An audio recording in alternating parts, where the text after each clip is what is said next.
how does the food situation work, especially for moms and meal prepping and the whole thing, right? Right. So I actually, I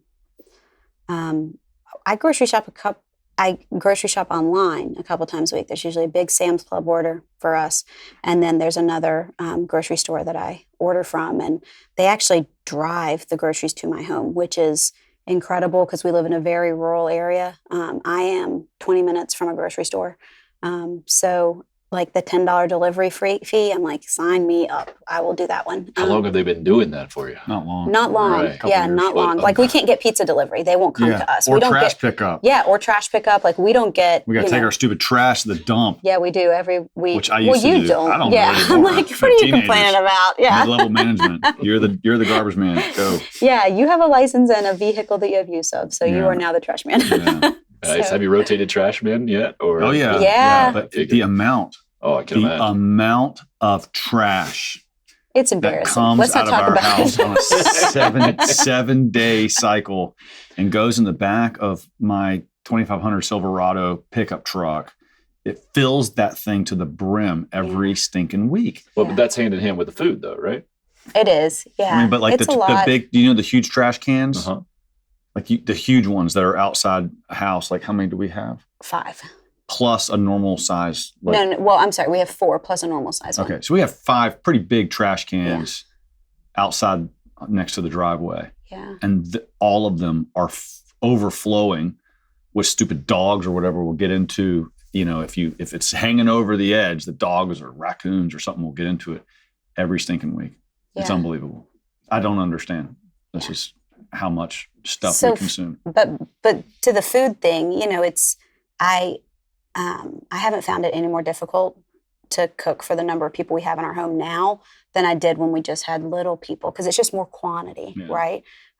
So instead of boiling like 1 pot of pasta, like I'm boiling 2 pots at the same time, instead of using a normal size skillet, I have like a jumbo, skillet. So I'm doing chicken in that, but it's not really more work. I mean, the cleanup is basically the same afterwards. Like a lot of the. Disagree about. Well, okay. So there's a lot more dishes that get used. Okay. But I just mean from the process of cooking, it's, are you slicing 1 onion? You're slicing, 3, like, it's just more in quantity. So I guess it takes a little bit more time, but it also feels worth it at the end because you're sitting at this huge table that's filled with people and then overflowing into bar stool seats and it's just packed and there's community and everyone's talking and laughing and joking and enjoying the food that's been made, so it definitely feels like it's in the worth it category.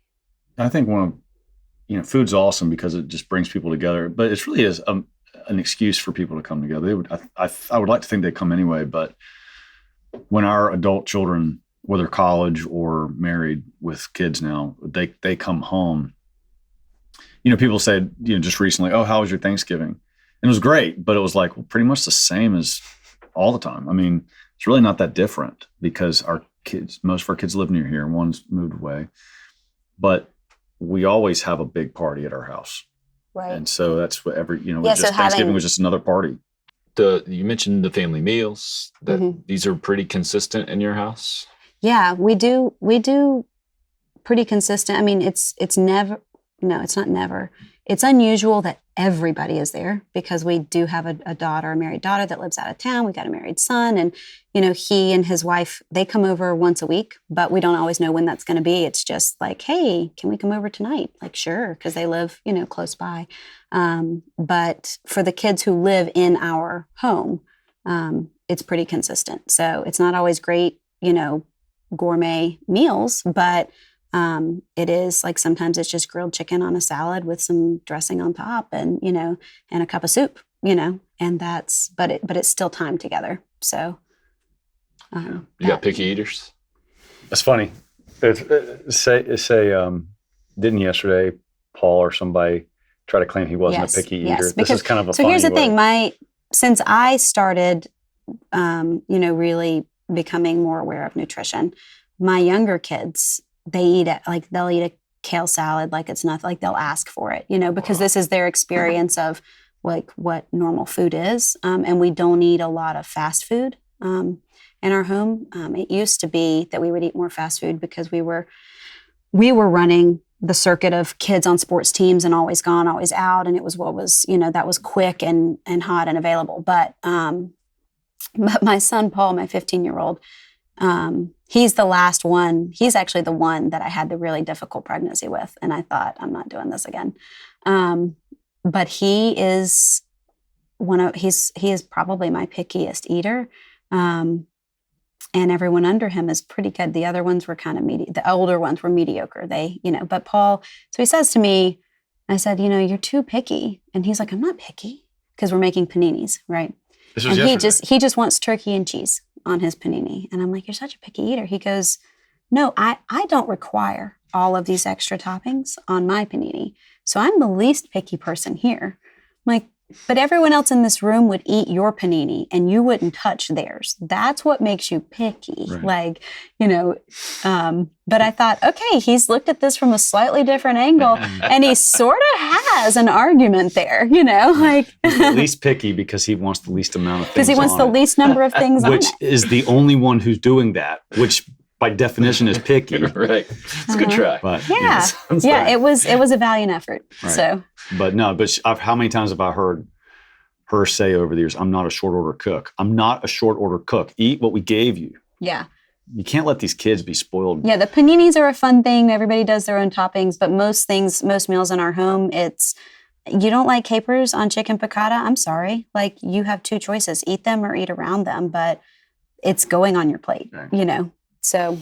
Yeah, we're not taking a whole bunch of orders for kids. And it's not just out of simplicity's sake. I'm not raising spoiled brats. Damn okay, it. for me, it's out of simplicity's sake. Principle, reality. Which is one of those, if I could do it, I would probably be drawn to do it. But at a certain point, it became unmanageable. No, I can't do this times 7 kids with that, So for me, it was one of those things that, yeah. I'd probably make the kids eat something they don't want just on purpose. And you do. Yeah. And the kids hate when I'm gone during mealtime because they're like, I don't please. feed them stuff. They're like, what's for lunch? Can you get something for lunch before you go? I'm like, no, do you understand? Dad gave us PB&J on a quesadilla for lunch the last time he was here. What's He's wrong like, with it's that? bread, it's bread. peanut butter, it's Bread. jelly. I'm like, I'm sorry. I am out the door now. So I'm not going I to actually set like this up it. for I mean, you. I like I have to a try that. wrap. And who doesn't like peanut butter and jelly? We didn't have regular bread. Right? Yeah. Stick it on the. I get it. on. It's not that offensive. I think. No, but I had my kids one time. One time, we didn't have any bread. We had hot dog buns. So I put peanut butter jelly and hot dog buns, Yeah, and they yeah. thought I was from another planet. I'm like, what? It's bread. Yeah. Anyway, so I hate. I There's hate a when the theme kids. here. If I leave, it's peanut butter and jelly on something. We're not really sure what. But Yeah. Like, I mean, why not? it is great. Right.